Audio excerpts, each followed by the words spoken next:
ముందుగా Indian Telugu civil servants association ఆహ్వానాన్ని మన్నించి ఇచ్చేసినటువంటి సివిల్ సర్వీస్ ఆస్పిరెంట్స్కు, అదేవిధంగా ఇటీవల నూతనంగా సివిల్ సర్వీస్ ఎంపిక అయినటువంటి విజేతలకు, అదేవిధంగా సీనియర్ ఆఫీసర్స్ అందరికీ కూడా స్వాగతం, సుస్వాగతం. ముందుగా స్వపరిచయం నా గురించి నేను పరిచయం చేసుకుంటాను. నా పేరు సాధు నరసింహారెడ్డి.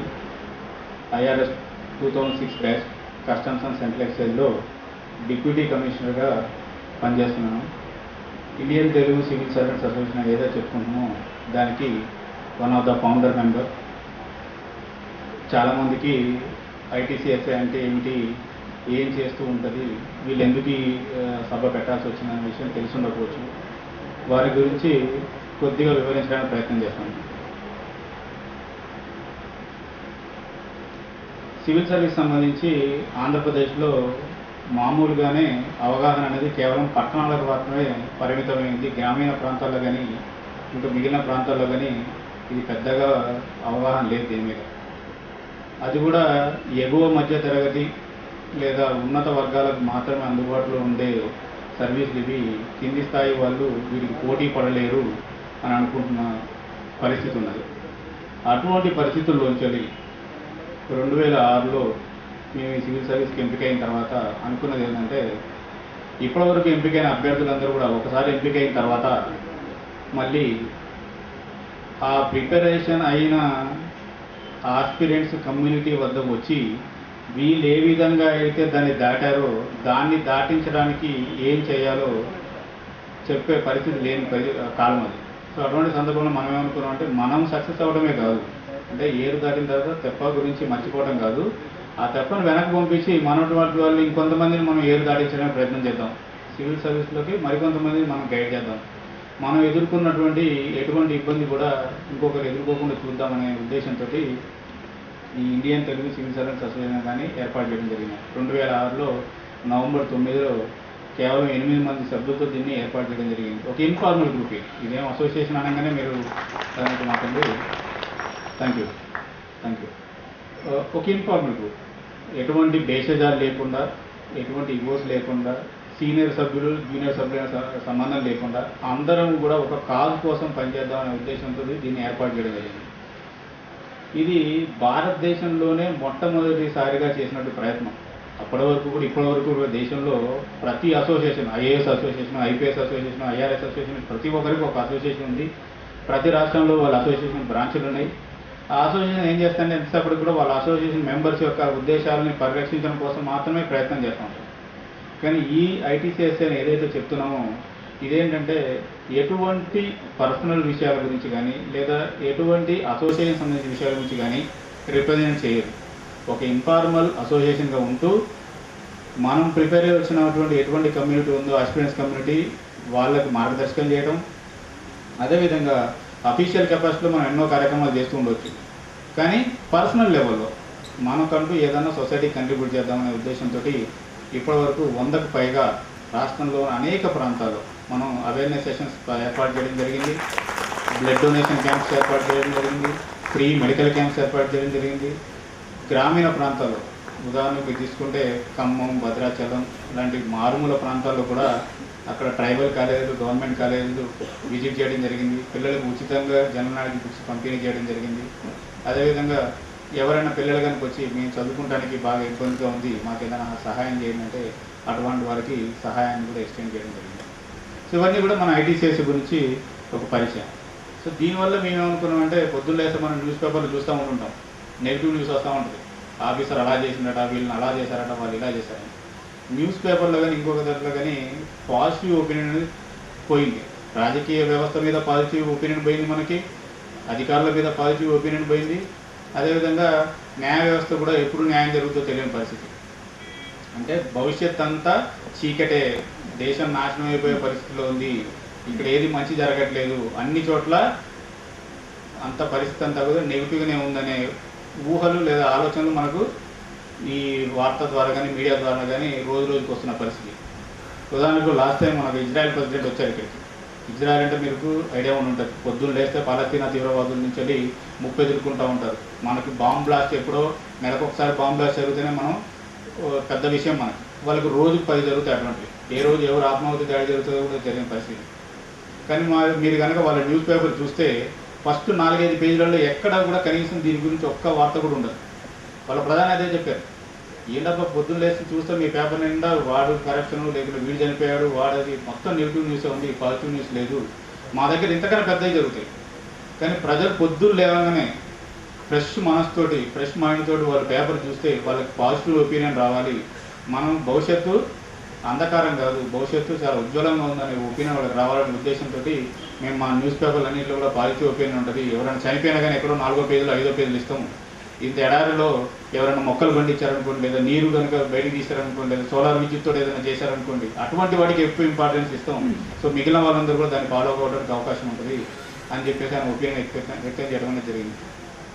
సో అటువంటి పాజిటివ్ ఒపీనియన్ సివిల్ సర్వీసుల మీద క్రియేట్ చేయడం అనేది మరొక ఉద్దేశం మాకు.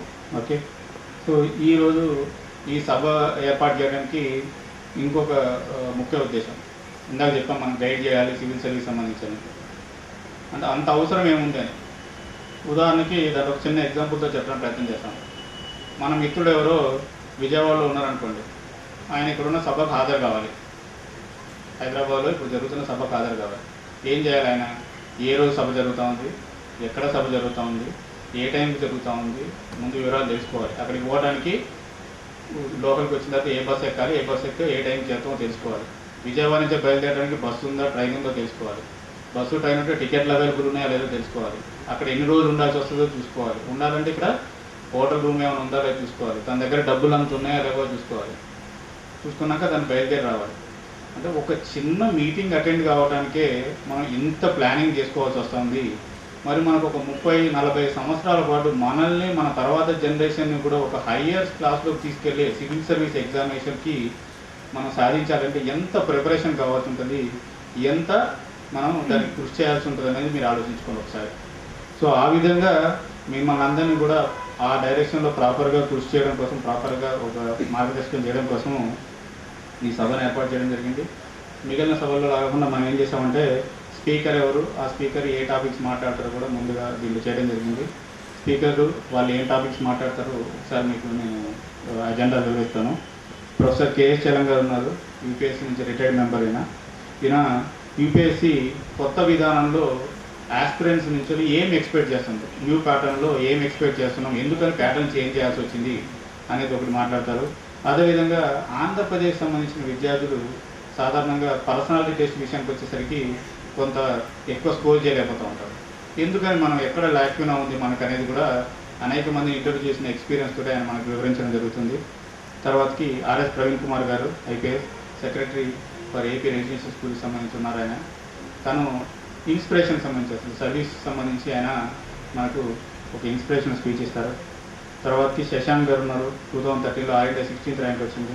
తను సివిల్ సర్వీస్ మీద ఒక ఓవర్వ్యూ ఇస్తారు. అదేవిధంగా ఎకానమీకి సంబంధించి ఏ విధంగా ప్రిపేర్ కావాలి, తను ఎకనామిక్స్ అండ్ కామర్స్ సబ్జెక్ట్స్ తోటి సివిల్ సర్వీస్ సాధించడం జరిగింది. సో వాటి మీద కొంత అవగాహన ఇస్తారు ఆయన. తర్వాతకి సృజన గారు ఆల్ ఇండియా 44 ర్యాంక్ వచ్చారు. సివిల్ సర్వీస్ ఇంటర్వ్యూలో అందరికన్నా అత్యధికంగా 240 మార్కులు సాధించారు తను.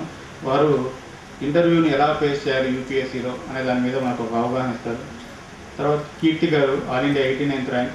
తను న్యూస్ పేపర్ చదవటం ఎలా, సాధారణంగా మనం న్యూస్ పేపర్ అంటూ మొదలు పెట్టామనుకోండి, ముందు ఏం చదువుతామంటే జగన్ జైలుకి వేయించిండా లేదా, లేకపోతే ఇంకోరైనా రాజీనామా చేసిండా, అది ఫస్ట్ పేజ్ అనమాట. అది చదవగానే కరెక్ట్గా మళ్ళీ వెనక్కి వెళ్ళిపోతాం.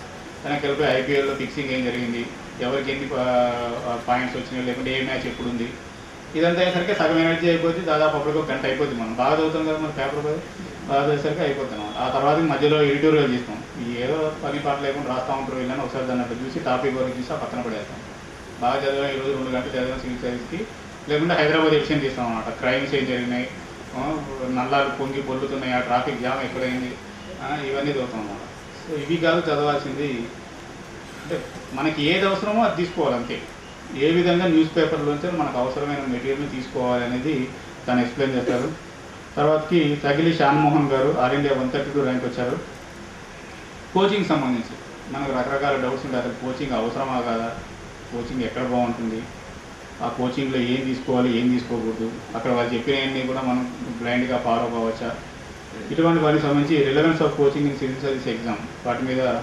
అదేవిధంగా జాబ్ చేస్తున్న వాళ్ళు ఉంటారు, జాబ్ మానేసి మరి సివిల్ సర్వీస్లోకి రావచ్చా, వస్తే మరి హైదరాబాద్లో ఢిల్లీలో కోచింగ్ తీసుకోవడం నిజంగా వర్తేనే కాదా, ఇటువంటి విషయాల మీద మాట్లాడతారు. తర్వాత కోట్ల ఉదయనాథ్ గారు ఉన్నారు. తను తెలుగు మీడియంలో ఎగ్జామ్ రాయడం జరిగింది. ఆల్ ఇండియా 754 ర్యాంక్ సాధించారు. తెలుగు మీడియంలో రాసి వరుసగా 3 సార్లు ఫస్ట్ అటెంప్ట్ నుంచి వరుసగా 3 సార్లు ఇంటర్వ్యూకి అటెండ్ అయ్యారు. 4వ అటెంప్ట్లో సివిల్ సర్వీస్లోని ర్యాంక్ సాధించడం జరిగింది. ఇంకా రాయాలనే ఉద్దేశంతో ఉన్నారు. సో వాళ్ళకి తెలుగు మీడియం స్టూడెంట్స్ సంబంధించి వాళ్ళు కొంత అవగాహన కలగజేస్తారు. తర్వాతకి Tej Lohit Reddy all India 101 rank. తను సాధారణంగా ఆస్పిరెంట్స్ కామన్గా చేసే మిస్టేక్స్ ఏముంటాయి, ఆస్పిరెంట్స్కి తెలిసి తెలియక చాలా మిస్టేక్స్ చేస్తూ ఉంటారు. వాటిని ఏం చేస్తున్నాం అనేది ఒకసారి ఆయన ఎక్స్ప్లెయిన్ చేస్తారు. తర్వాతకి బాలలత గారు Indian defence account service, general స్టడీకి సంబంధించి మెయిన్స్ ఎగ్జామ్ సంబంధించి ఏ విధంగా ప్రిపేర్ కావాలి, వాటికి సంబంధించిన బుక్ లిస్ట్ ఏంటి, ఏ బుక్స్ ప్రిపేర్ కావాలనేది కూడా వాళ్ళు చెప్తారు. తర్వాతకి Meghnath Reddy all India 55 rank. తను కరెంట్ అఫైర్స్ మీద చెప్తారు. అదేవిధంగా how to balance between success and failure, అంటే సక్సెస్ను ఫెయిల్యూర్ను రెండు చూసిన వ్యక్తిగా సక్సెస్ వచ్చినప్పుడు ఎలా బ్యాలెన్స్ చేసుకోవాలి, లేదా ఫెయిల్యూర్ వచ్చినప్పుడు ఏ విధంగా దాన్ని ఎదుర్కోవాలనే దాని మీద ఆయన చెప్తారు. ఇది అయిపోయిన తర్వాత మ్యాక్సిమం అంతా ఒక 10-15 మినిట్స్ మాత్రమే తీసుకుంటారు ప్రతి తను కూడా, స్పీకర్ కూడా. అది అయిపోయిన తర్వాత పూర్తి క్వశ్చన్ అండ్ ఆన్సర్ సెషన్కి ఆల్మోస్ట్ మనం ఒక 1 అవర్ పైన టైం పెడదాం. మీ మనసులో ఎటువంటి సందేహాలు ఉన్నా కానీ అవి మీరు డైరెక్ట్గా ఇక్కడ ఉన్న విజేతలతోటి లేదా ఇక్కడ ఉన్న యూపీఎస్సీ మెంబర్స్ తోటి మీరు డైరెక్ట్గా తీసుకోవచ్చు. అది పూర్తిగా ఆర్టినల్కి సంబంధించి కానీ లేదా ఇంకా ఎటువంటి సందేహాలైనా కానీ మీరు ఇక్కడ చేయడం అనేది చేసుకోవచ్చు. తర్వాతకి మీ అందరికీ పరిచయం ఉండి ఉంటుంది మన బ్లాగ్, ITCSA బ్లాగ్. ఎవరికైనా పరిచయం లేకపోతే ఒకసారి తీసుకున్నది www.itcsa.blogspot.com. ఇది పూర్తిగా సివిల్ సర్వీసెస్ సంబంధించిన ఇన్ఫర్మేషన్ ఎప్పటికప్పుడు దాంట్లో అప్లోడ్ చేయడానికి, అప్డేట్ చేయడానికి ప్రయత్నం చేస్తున్నాము. దాదాపు ఇప్పటివరకు 800 పైగా పోస్టులు దాంట్లో ఇవ్వడం జరిగింది. అంటే దాదాపు ఒక 2000 పేజీల పైగా మెటీరియల్ మనం దాంట్లో అందుబాటులో ఉంచడం జరిగింది. దాని ట్రాన్స్లేషన్ ఫెసిలిటీ గురించి లెఫ్ట్ సైడ్ మీకు, అదేవిధంగా దాంట్లో సెర్చ్ ఫెసిలిటీ కూడా ఉంది. మీకు తెలుగులో కావాలన్నా కానీ మెటీరియల్ దాన్ని తెలుగులో ట్రాన్స్లేట్ చేసుకోవచ్చు, లేదా ఏ మెటీరియల్ కావాలన్నా దాన్ని మీరు సెర్చ్ కూడా చేసుకునే అవకాశం ఇవ్వడం జరిగింది. అదేవిధంగా ఇంకొక మెయిల్ ఐడి క్రియేట్ చేసాం మనం, itcsa2006@gmail.com. దీని ద్వారా ఏం చేసామంటే మీకున్న సందేహాలు ఏమైనా ఈ మెయిల్ ఐడి కనుక పంపించినట్లయితే ఇమ్మీడియట్గా ఆ మెయిల్ ఐడికి మీకు ఎవరో ఒక ఎక్స్పర్ట్ మీకు ఆన్సర్ ఇవ్వడానికి వీలుగా itcsa2006@gmail.comని క్రియేట్ చేయగలుగుతుంది. సో ఇప్పుడు వేదిక మీదకి మనం వక్తలను ఆహ్వానిద్దాం. ముందుగా 2004 బ్యాచ్కి సంబంధించినటువంటి IRS IT యాదగిరి గారిని వేదిక మీదకి ఆహ్వానిస్తుంది.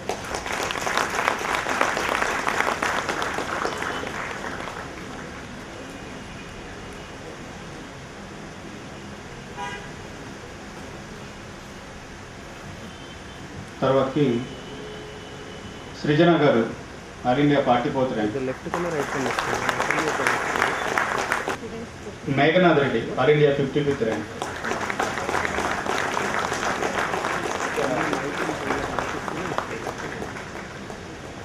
శశాంక్ గారు కూడా వచ్చారు. Shashank all India 16th rank.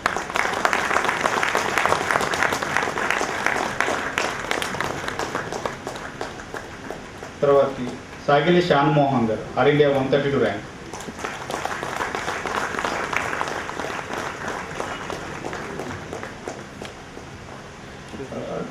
జే కీర్తి గారు ఆల్ ఇండియా 89 ర్యాంక్.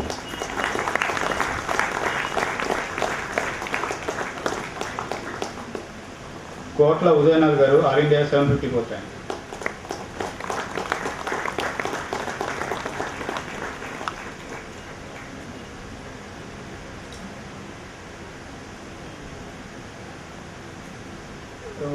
ముఖ్య వక్తలు చీఫ్ గెస్ట్ అయినటువంటి కేఎస్ చలం గారు, ప్రవీణ్ కుమార్ గారు కొద్దిగా లేట్గా వస్తామని చెప్పారు. కంపల్సరీగా అటెండ్ అవుతారు, బట్ కొద్దిగా లేట్గా వస్తామని చెప్పారు.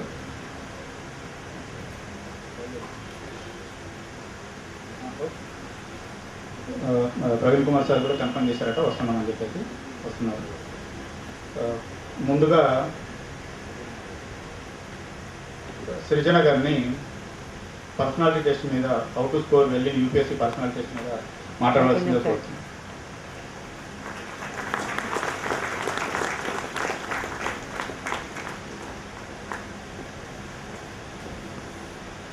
అందరికీ నమస్కారం. వినిపిస్తుందండి?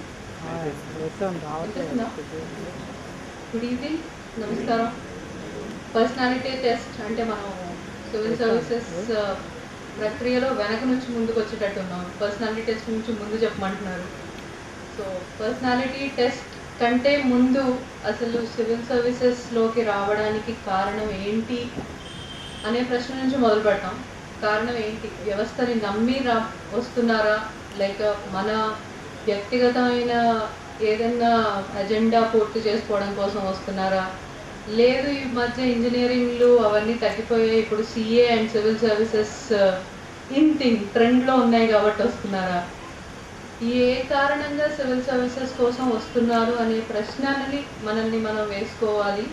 దానికి సమాధానం ఎంత నిస్వార్థంగా, ఎంత మానవ హ్యూమన్ డెవలప్మెంట్ కోసం ఎంత ఉపయోగపడుతుంది అనే పంధాలో కానీ మన సమాధానం మన నిజాయితీగా దొరికితేనే సివిల్ సర్వీసెస్లోకి రండి అని నేను ఆహ్వానిస్తున్నాను. వ్యవస్థని నమ్మి వ్యవస్థలో ఉండి పనిచేయాలి కాబట్టి వ్యవస్థని గౌరవించడం నేర్చుకోవాలి. ఎప్పుడైనా సమాజాన్ని క్రిటిసైజ్ చేయడం, సమాజంలో ఉండే ఏదో లోటుపాట్లని ఎత్తి చూపడం మన బాధ్యత అయినప్పటికీ ఆ లోటుపాట్లని ఎలా పూడ్చాలి, వాటితో పాటు సహగమనం చేస్తూ ఎంత పాజిటివ్గా ఆలోచిస్తూ ముందుకు వెళ్ళాలి అనే విషయం మనకి క్లియర్గా ఉండాలి. ఎవరైనా సివిల్ సర్వీసెస్లోకి రావాలనుకునే వాళ్ళకి ఒకే ఒక విజ్ఞప్తి: వ్యవస్థని నమ్మండి. వ్యవస్థతో నమ్మి మనం పనిచేయగలం అనే నమ్మకం మన మీద ఉంటేనే రండి. దీన్ని క్రిటిసైజ్ చేయడానికో, లేదు ఇది డబ్బులు సంపాదించడానికో సాధనం అనో, లేకపోతే దీనికి పవర్ ఉందనో, ఆ కారణంగా స్వార్థంతో రావద్దు అని మీకు విజ్ఞప్తి చేస్తున్నాను. అండ్ పర్సనాలిటీ టెస్ట్ అనేది ఇక్కడే బేస్ అవుతుంది. అంటే ఎవరైనా పర్సనాలిటీ టెస్ట్లో చూసేది నీ నాలెడ్జ్ ఎంత ఉంది, నీ విజ్ఞానం పరిధి అవన్నీ ఎప్పుడు చూడరు. వాళ్ళు పెద్ద మనుషులు, వాళ్ళకి తెలుసు ఎలాంటి మనుషులు వస్తారో, వాళ్ళకి ఎటువంటి అధికారులు కావాలో వాళ్ళకి తెలుసు. కాబట్టి మనం అక్కడ మన విజ్ఞాన ప్రదర్శన ఏమీ చెయ్యక్కర్లేదు. వాళ్ళకే తెలిసిపోతుంది మనకి ఎంత వచ్చో ఎంత రాదో. మనకి ఏదో కాస్త కోస్తో వచ్చు కాబట్టి ఇక్కడి వరకు వచ్చామనే విషయం కూడా తెలుసు. కానీ మొదటగా నేను సజెస్ట్ చేసేది అక్కడ ఇంటర్వ్యూ రూమ్లోకి వెళ్ళేటప్పుడు ఎంత మనం అధికారులను కాకపోయినా ఒక ఆఫీసర్ లాగా ఎంటర్ అవ్వమని చెప్తాను నేను. ఆఫీసర్ అని నమ్మి ఒక ఆఫీసర్ని ఒక ప్రశ్న అడిగితే ఎలా సమాధానం చెప్తారో అదేవిధంగా మనల్ని మనం మలుచుకొని సమాధానం చెప్పండి. అక్కడ ఏదేనికి తప్పు ఒప్పు అనేది ఎటువంటి ఇది ఉండదు. మన ప్రపంచంలో ఏది కరెక్ట్ ఏది తప్పు అనేదే ఉండదు. ఒక పర్స్పెక్టివ్ నుంచే కరెక్ట్ ఉంటుంది, ఒక పర్స్పెక్టివ్ నుంచి తప్పు ఉంటుంది. అది క్లియరిటీ ఉంటే అక్కడికి వెళ్ళిన తర్వాత మనం ఎటువంటి స్టాన్స్ తీసుకున్నా దాన్ని మనం సపోర్ట్ చేసుకోగలగాలి. అది ఎదుటివాడికి వీళ్ళలో ఎటువంటి ప్రెజడిస్ లేకుండా, ఒక పంథాలో మాట్లాడకుండా ఉన్నారు. ఒక ఆఫీసర్ లాగా రకరకాల మనుషులతో పనిచేయాల్సి వచ్చినప్పుడు రకరకాలుగా వాళ్ళని వాళ్ళు మలుచుకుంటూ ఎవరిని నొప్పించక తానువ్వక, తప్పించుకోని తిరగమని చెప్పట్లేదు, నాట్ దట్ లాస్ట్ వన్, నొప్పించకుండా ఉండాలి. ఎప్పుడైనా ఆఫీసర్ అనేవాళ్ళు ఎవరిని మనం గొప్ప అనుకోకుండా ఉండాలి అని మనం నమ్మి లోపలికి వెళ్తేనే అది ఒక పర్సనాలిటీ టెస్ట్ లాగా కాక ఒక క్యాజువల్ మన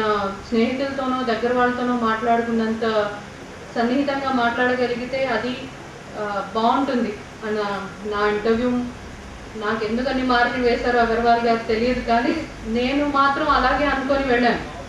ఇది నేను ఆఫీసర్ అనుకునే సమాధానం చెప్తాను, ఆయనకి నచ్చినా నచ్చకపోయినా నా సమాధానం నేను గట్టిగా చెప్పగలిగితే చాలు అనుకొని వెళ్ళాం. అలాగే చెప్పండి, వ్యవస్థని నమ్మండి, వ్యవస్థలో పనిచేయాలి అనుకుని రండి.